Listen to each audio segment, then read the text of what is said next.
¿Qué tal? ¿Cómo están? Los saluda el profesor Luis Caicay Cáceres.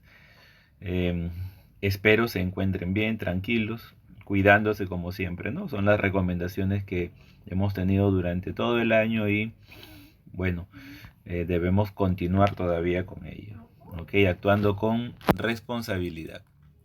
Bueno, nosotros entramos ya a lo que sería nuestra última sesión del año. Ok, última sesión como tal, quedándonos solamente un repaso. Ok, en esta última parte, como ustedes han visto, ¿no? Hemos desarrollado culturas universales. Ok, culturas como Mesopotamia, ¿no es cierto? Fenicia, ok, hemos desarrollado también lo que es la cultura hebrea, la cultura de la India y hoy, ¿no? Una cultura también ubicada en lo que es el continente asiático, ¿no? Específicamente en el oriente, en el este del continente asiático, ¿ok? Oriente, oeste del continente asiático. Hablamos de China, una cultura milenaria. Hay muchas fuentes, muchos especialistas, ¿no? Que consideran que la civilización más antigua del mundo es justamente la China. ¿Ok? La civilización más antigua del mundo. Aquel pueblo que dio el gran paso de cultura a civilización, ¿no? Y que para dar ese gran paso de cultura a civilización tuvo pues que cumplir con dos condiciones, vamos a decir así. Una, tener un gran área territorial, un gran espacio territorial. Y dos, ¿ok?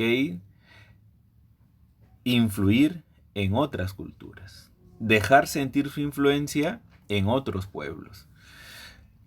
A manera de que, por ejemplo, ¿no? Sus estilos en cerámica, haberlos dejado como herencia o influencia para otros pueblos. Su arquitectura, su arte militar, por ejemplo, el hecho de incorporar la pólvora al campo militar es un logro de los chinos y que influyó en muchos pueblos más, ¿no es cierto? Por no decir en todo el mundo. Entonces, un gran espacio geográfico y dejó sentir su influencia en otros pueblos. Cumple entonces China, ¿no? Y se suma a ello, claro, la cronología, ¿no? Para decir que es la primera civilización, la más antigua. Por eso la denominación de cultura milenaria. ¿Ok? Una cultura que, como vemos en la primera imagen, ¿no? Ha mantenido justamente sus rasgos, sus manifestaciones, sus costumbres, sus creencias. Una de las razones por las cuales ha mantenido su cultura es porque casi no ha sufrido invasiones. Y al no sufrir invasiones, su cultura se ha mantenido intacta. ¿Ok? Se ha mantenido intacta. ¿No? Si yo comparo, ¿no? Si comparamos con el caso del Perú, que tiene mucha diversidad cultural debido a la gran cantidad de pueblos que acá llegaron, ¿no? Ya sea por invasión o como esclavos, ¿no? O por el mismo proceso de migración. Hay mucha diversidad cultural en el Perú, pero en China no. ¿Por qué? Porque en China la cultura se ha mantenido intacta, prácticamente intacta, ¿no? Y eso se demuestra en la religión, en el idioma, en las costumbres, incluido la indumentaria o la vestimenta que hasta ahora usan, ¿no? Muy bien, entonces vamos a hablar, ¿no? De la cultura china, la cultura milenaria. Eh, la idea es aprender algunos aspectos, ¿no? De este gran pueblo, eh, aspectos que tal vez hemos escuchado, ¿no? Por cultura general y que aquí los vamos a volver a encontrar y a reforzar también. ¿Ok? Bien.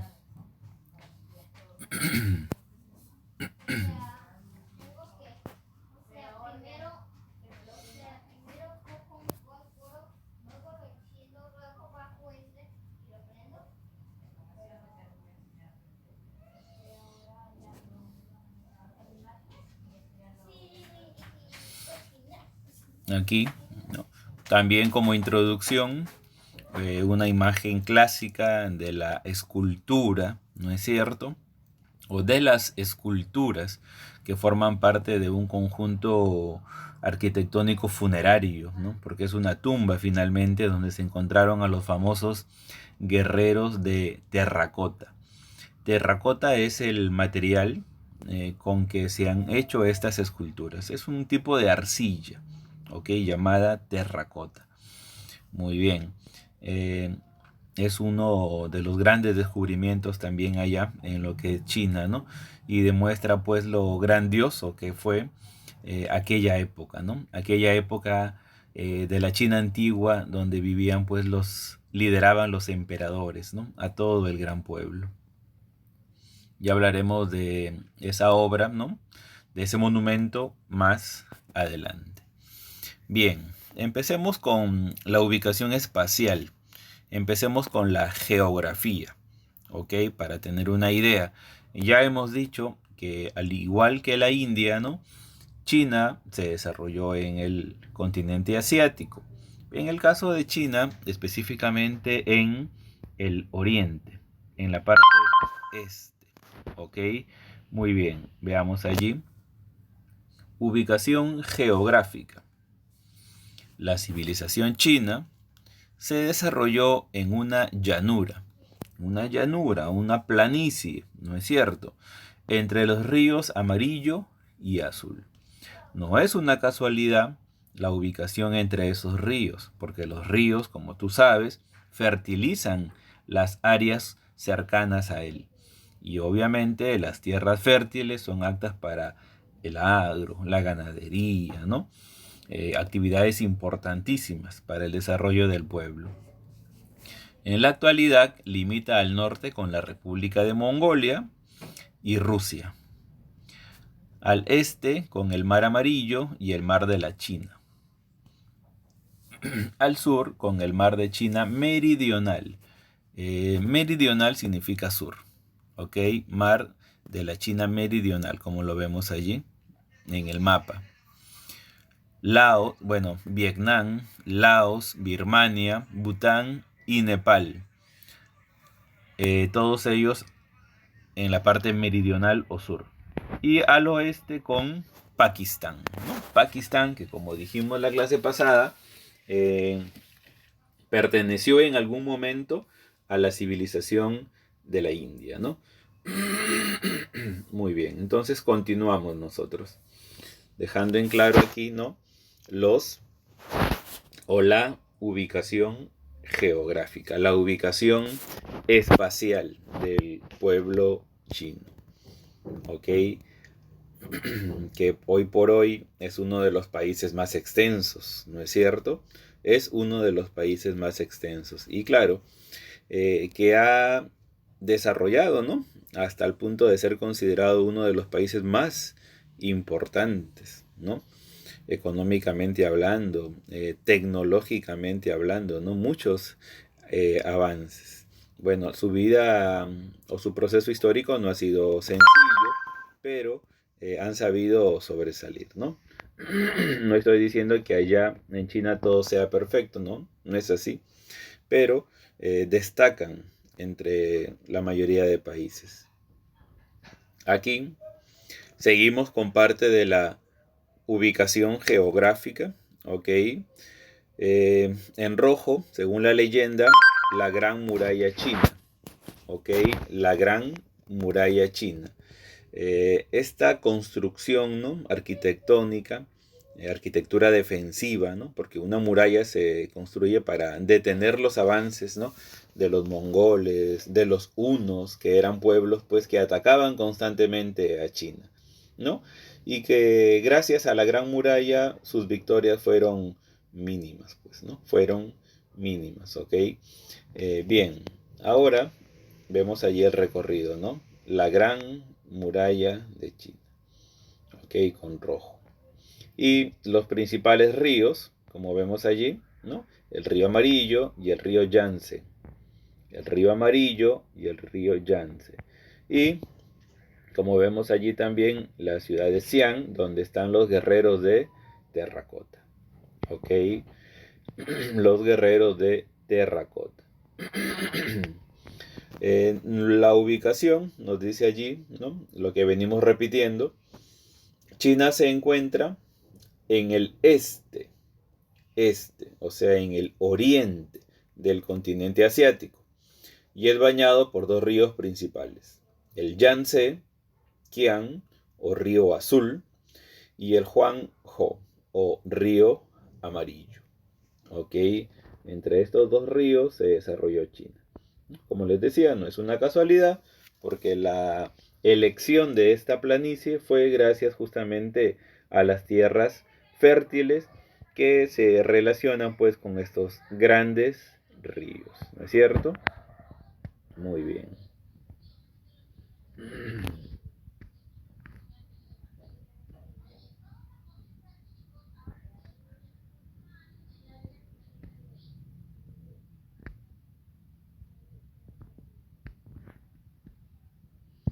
Bien, China está limitada al, ¿no? Como vemos allí en el mapa, se ha enfocado, ¿no? Se ha priorizado la ubicación de lo que es China. Dice allí por el sur con la península de Indochina, el suroeste con Birmania, también se mencionó, norte con Mongolia y Manchuria, y por el este con el Océano Pacífico y el Mar Amarillo, ¿no? Muy bien. La ubicación que se da aquí es de la China más actual ya, ¿no? Muy bien. Vemos allí en el mapa, ¿no? Es la parte oriental, justamente la que ocupa este pueblo, esta cultura china. La parte oriental oeste del continente asiático. Por su extensión territorial, el clima es muy variado. Y es así, ¿no? Vamos a decir que si bien es cierto, China originalmente ocupa una planicie, ¿no? También sus poblaciones se extienden hacia el norte y hacia el sur. Hacia el norte, ok, llegando a lugares de climas muy fríos, ¿no? Climas incluso ya casi glaciales. Y hacia el sur, llegan, bueno, en el centro es relativamente cálido, ¿no? Y hacia el sur, incluso limitando con la cordillera del Himalaya, donde también los climas son extremadamente fríos, ¿no? Hay una parte de la cordillera del Himalaya, ¿no? Que la comparten Nepal, India y China, ¿ok? Nepal, India y lo que es China. Muy bien, entonces, ¿no? Su gran extensión territorial pues, justamente permite esto, pues, ¿no? Que tenga una gran variedad climática, ¿ok? Allí, por su extensión territorial, ¿no? El clima es muy variado. Chequemos allí, ¿no? Climas polares, ¿no es cierto? Vemos allí la navegación sobre los ríos, ¿ok? Los grandes ríos, ¿no? El Yangtze y el río Amarillo. Río Amarillo o Huanghe, ¿no?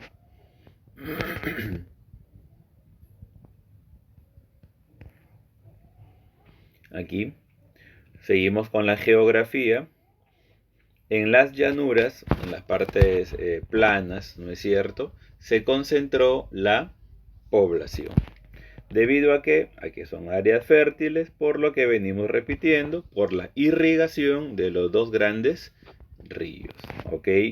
Y donde hay mejores condiciones para las actividades económicas, también lo son para el desarrollo de la vida, ¿no? Por eso ahí la población se concentró en las llanuras, ¿no?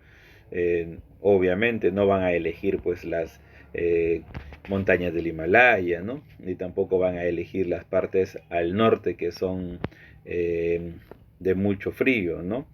Entonces eligieron las partes centrales, la llanura, ¿ok? Como vemos allí, ¿no? Las imágenes, las viviendas, las elevaciones que no son tan altas, no son elevaciones mayores, ¿no? En comparación a la parte norte y sur. En el centro Las planicies son las que destacan.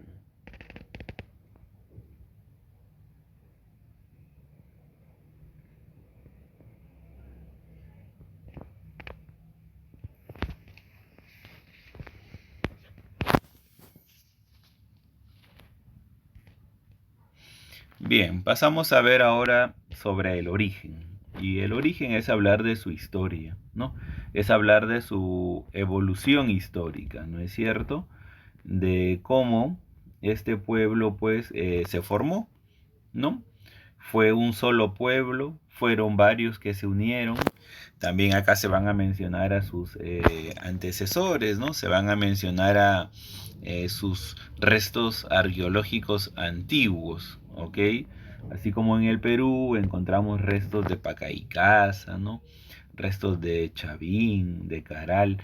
Allá obviamente que también hay ciertos restos arqueológicos que son considerados pues los que dieron origen, ¿no es cierto?, a este pueblo.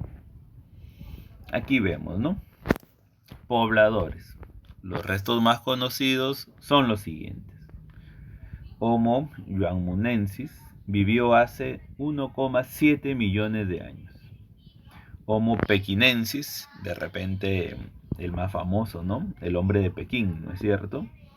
Hombre de Pekín vivió hace 1 millón de años. Este hombre de Pekín relacionado con el más importante descubrimiento de la prehistoria. Hablamos de la invención del fuego, ¿no? Se le atribuye al hombre de Pekín. El Homo latienensis vivió hace 1 millón de años, ¿ok? Pero insisto, destaca el hombre de Pekín, ¿no? Muy bien, ¿cómo se sabe lo del fuego? Porque como recordarás, se han encontrado restos, pues, ¿no? De cenizas, maderos, piedras, ¿no? Que habrían sido utilizadas para esto, ¿ok? Muy bien, como ves allí, la antigüedad es bastante elevada, ¿no?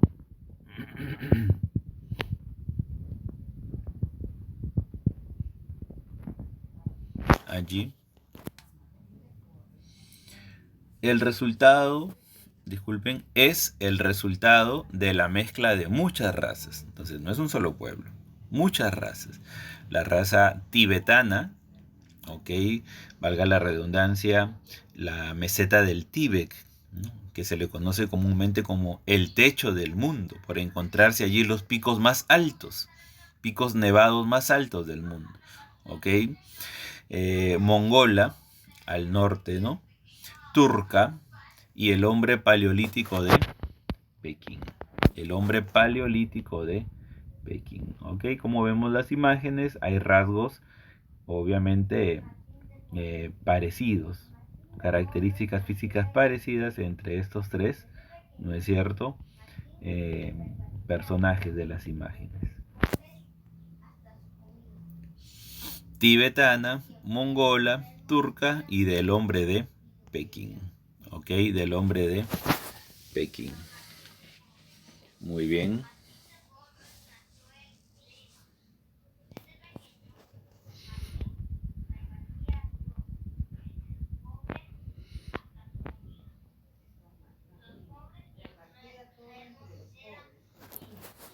Aquí más imágenes que nos muestran, ¿no?, los rasgos físicos, ¿no?, resultado de las culturas que allí están mencionadas, ¿ok? Observe los ojos rasgados, ¿no?, el cabello lacio, ¿no es cierto?, la piel con un tono amarillo, ¿no?, que es propio de la raza amarilla o mongólica, ¿no?, valga la redundancia.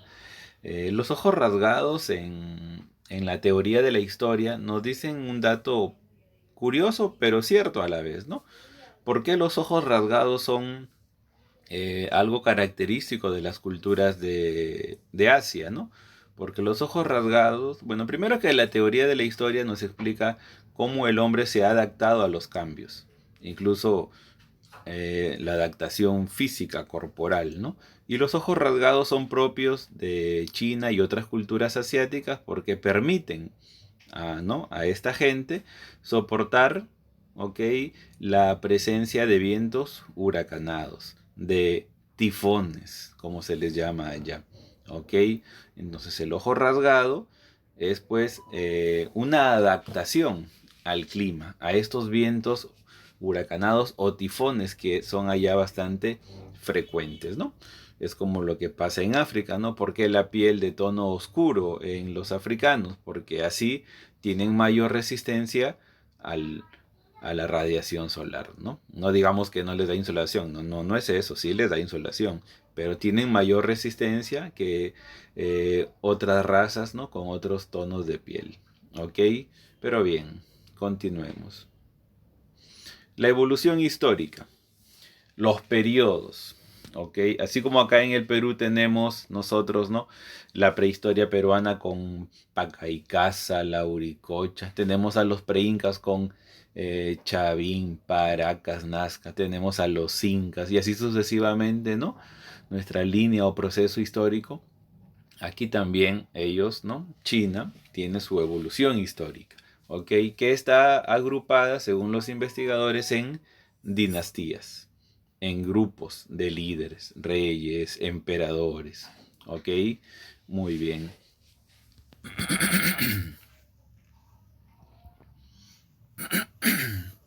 Allí.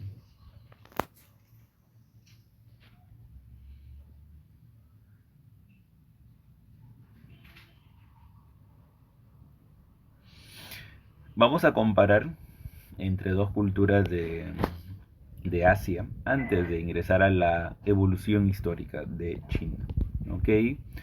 Veamos allí, ¿no? China, bueno, civilizaciones del lejano oriente. Del lejano oriente. ¿Por qué se le llama lejano oriente?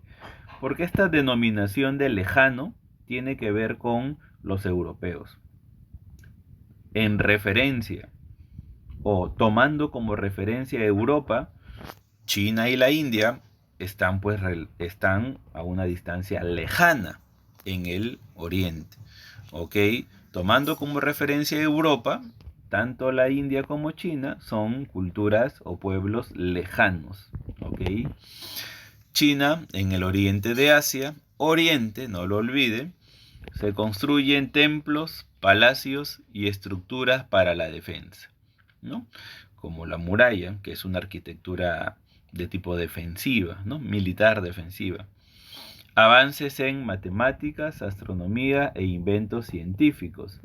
Eh, Se puede decir que la pólvora, que servía en un primer momento para la pirotecnia, ¿no? Para los fuegos artificiales y las celebraciones, obviamente, en algún momento pasó a ser parte de las armas, ¿no? Del aspecto militar. Y bueno, fue determinante, ¿no? Porque así lograron defender su gran territorio.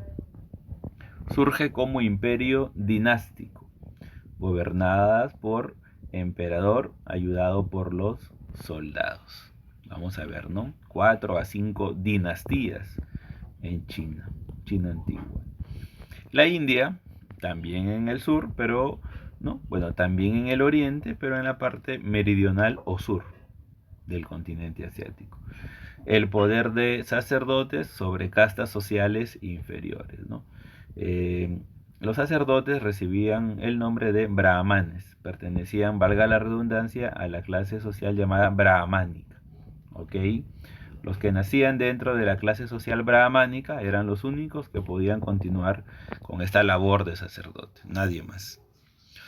Destaca la religión hinduista, caracterizada por creer en la reencarnación.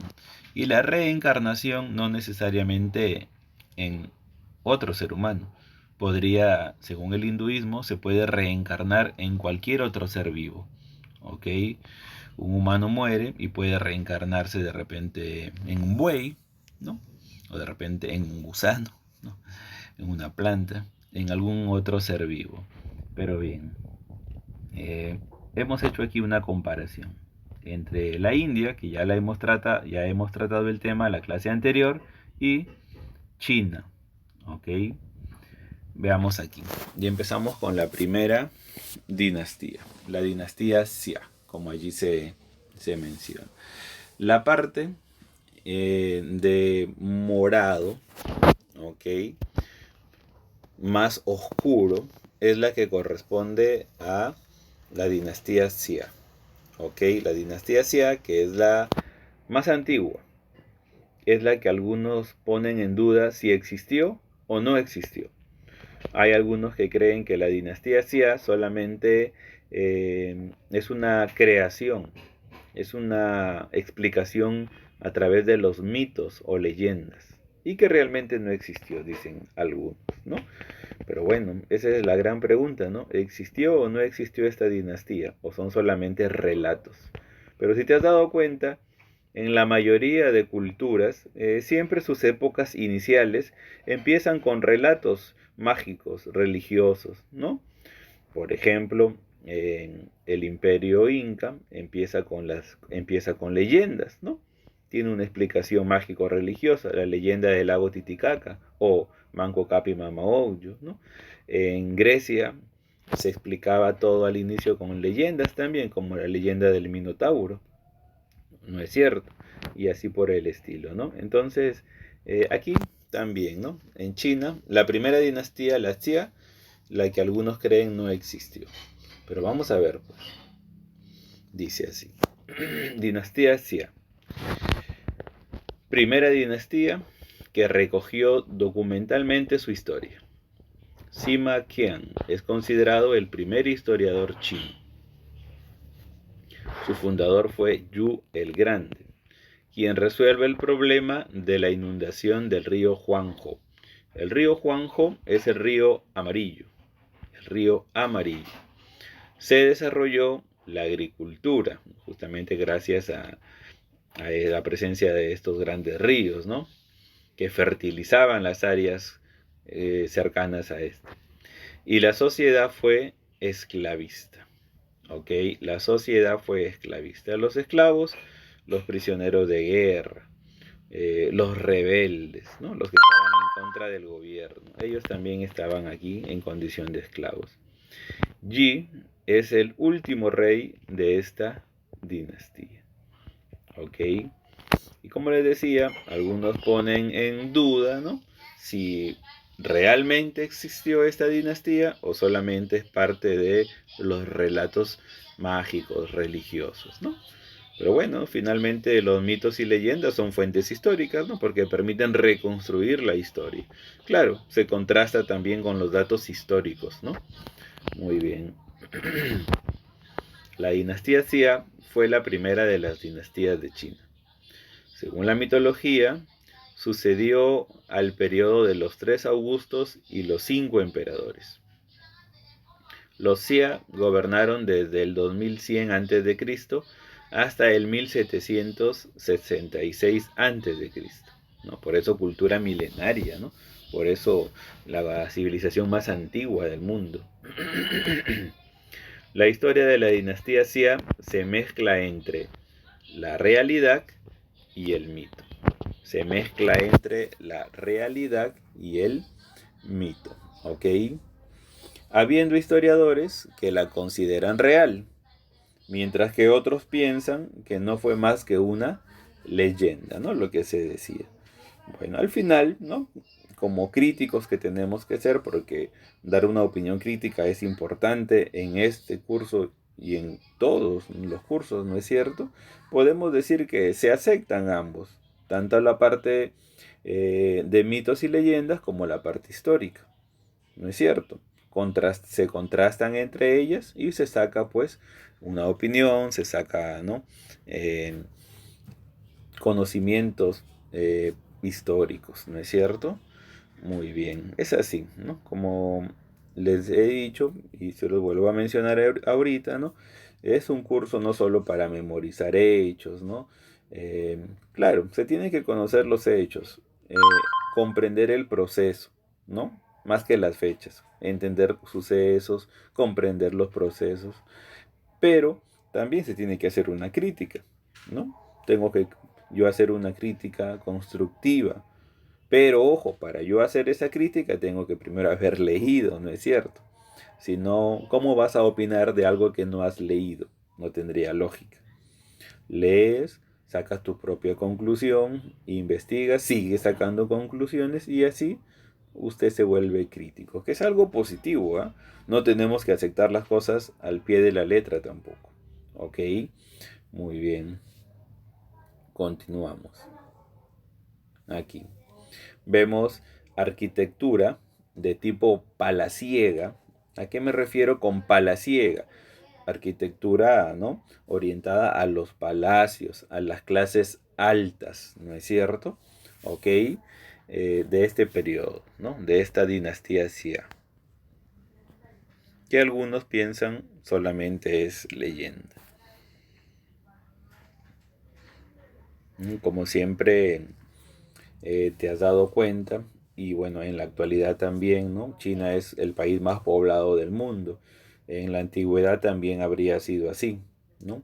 Lo grande de su territorio, el gran desarrollo agrícola y ganadero lo habrían permitido, ¿no? Habrían permitido que la población tenga buena calidad de vida y obviamente aumente, pues, ¿no? Aumenten sus habitantes. Aquí, nuevamente, ¿no? Su arquitectura palaciega. Inició un tipo de modelo arquitectónico que duraría 4000 años, tal y como demuestra el yacimiento de Erlitou.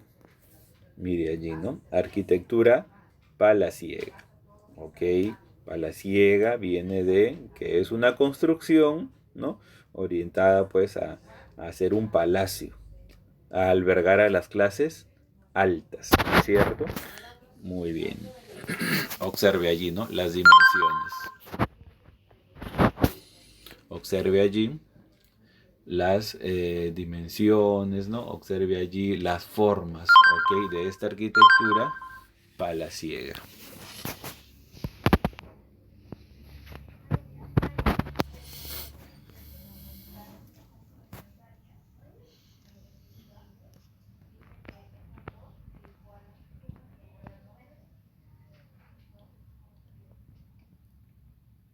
La dinastía Xia, entonces, la primera. Bien, pasamos a la segunda, ok, la dinastía Chang. Vemos allí la ubicación y si comparamos con la dinastía Xia, aquí el territorio se va ampliando. Y bueno, cada vez que avancemos con una y otra dinastía, se va a ver pues modificaciones en el territorio. Modificaciones referentes a que este se va ampliando. ¿Ok? Dinastía Chang, entonces.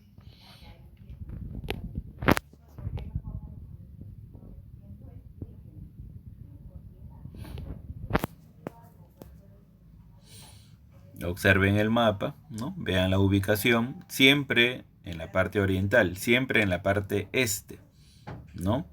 Pero ahora ya con una mayor dimensión territorial. ¿Ok? Claro, la parte que está de un tono amarillo o crema, ¿no es cierto? Es eh, la China actual, ¿no?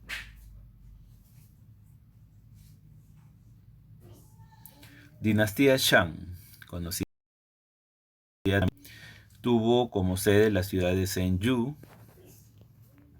Fue la primera dinastía con escritura. La base de esta, o los materiales base para esta escritura fueron sobre huesos y sobre capa razones. ¿Ok? Además de carrozas y armas, hicieron artefactos extremadamente delicados, como cerámica, vasijas, campanas y platos, ¿no? Esto es el inicio, pues, ¿no? De lo que más adelante sería la fina porcelana china, ¿no es cierto?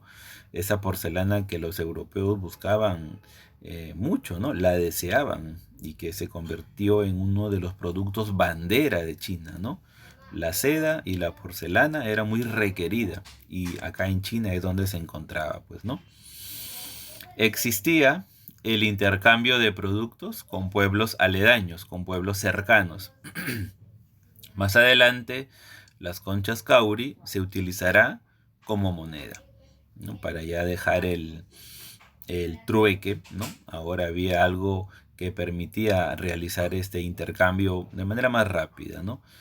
Un tipo de concha llamada kauri que serviría como moneda.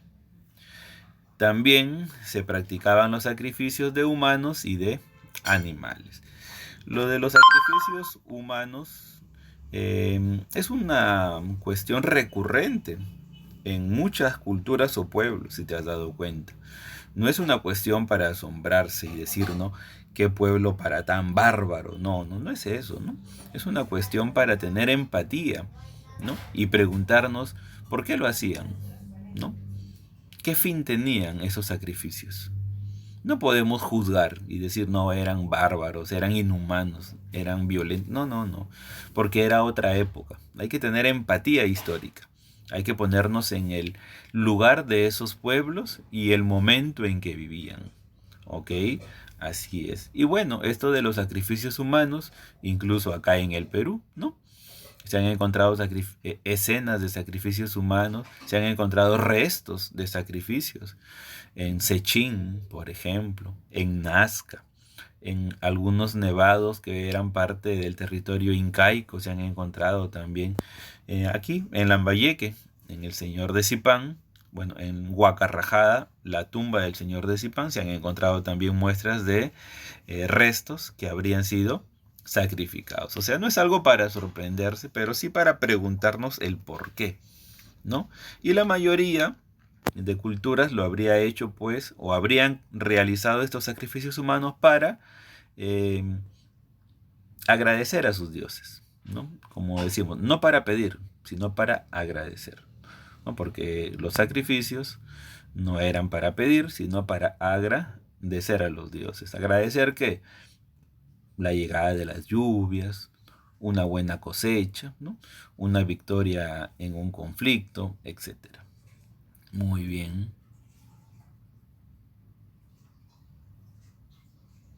Aquí, ¿no? Imágenes de la dinastía Chang.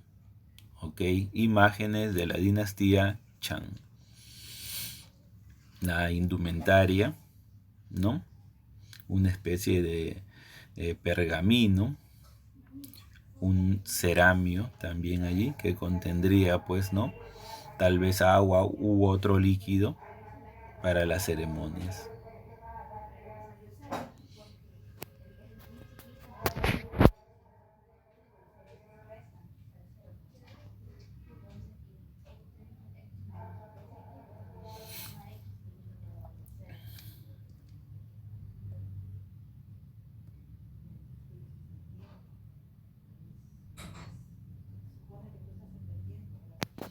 Aquí un ceramio, ¿no? Un recipiente o contenedor, ¿no?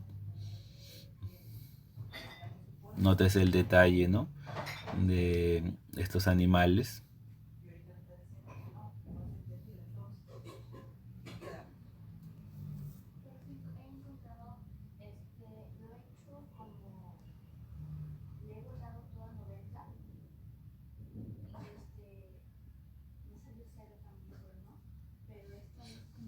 Continuamos a lo que es la dinastía Shu.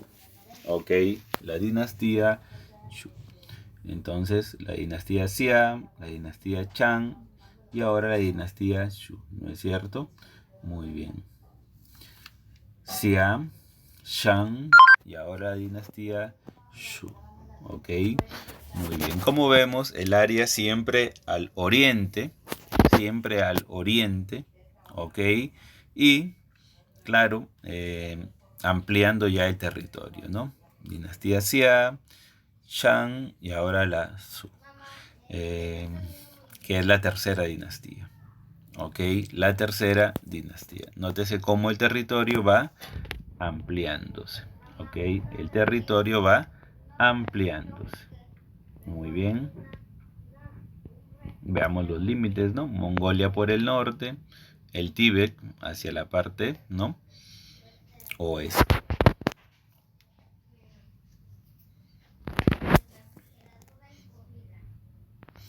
Dinastía Su. Lo ordenan para un mejor estudio, ¿no? Tanto Su del oeste como Su del este. Periodo más extenso de la historia de China. Establecieron el mandato al cielo o Tianmin, legitimidad del gobierno concedida por el cielo. Y aquí va surgiendo la idea, ¿no?, de que el emperador era de origen divino. Conservaron costumbres de los Shang, como la capacidad de mezclarse con otros pueblos sin perder su identidad. Técnicas de trabajo en metales y cerámica. Fue mejorando, ¿no? Adoptaron la escritura y la forma del esclavismo, que proviene de épocas de dinastías anteriores, ¿no? Prohibieron los sacrificios humanos y se rindió culto al Tian, el dios del cielo. ¿Ok?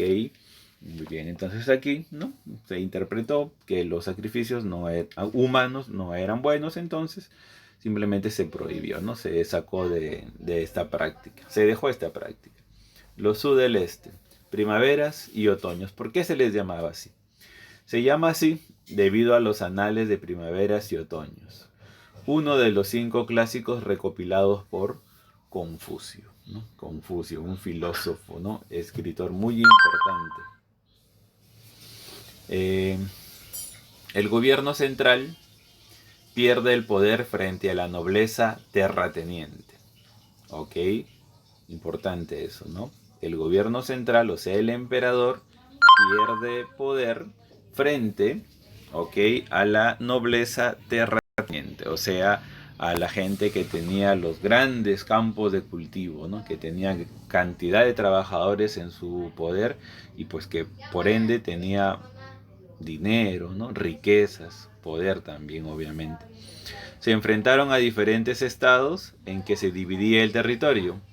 Más adelante establecieron alianzas con los estados de Qin, Shao, Wei o Qin. Reinos combatientes llamados así debido a la recopilación de eventos importantes en la historia de los reinos combatientes. Se establece el sistema feudal, o sea, la propiedad de la tierra era lo más importante, ¿no? Feudal viene de feudo. Feudo es tierra. A más tierras, más poder. Feudal viene de feudo.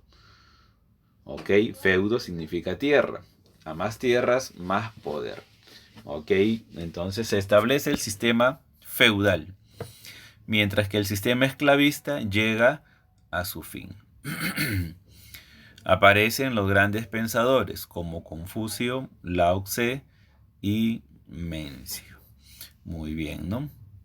Entonces vamos a mencionar posteriormente sobre estos filósofos, ¿no?, y algunos de sus pensamientos, ¿ok? Son estos 3 filósofos tal vez los más influyentes en la cultura china. Muy bien, jóvenes, habiendo hecho un repaso, bueno, jóvenes y señoritas, ¿no?, habiendo hecho un repaso de la cultura china, ¿ok?, habiendo mencionado su origen, su ubicación geográfica y estando ahora recorriendo las dinastías Xia, Shang y Su. Xia, Shang y Su. Primera dinastía, Xia. Segunda dinastía, Chang. Tercera dinastía, Su. Bueno, habiendo hecho este recorrido y mencionando algunas importantes características, vamos a dejarlo allí hasta el segundo turno. Nos estamos reencontrando. Descansen, nos estamos viendo en unas horas.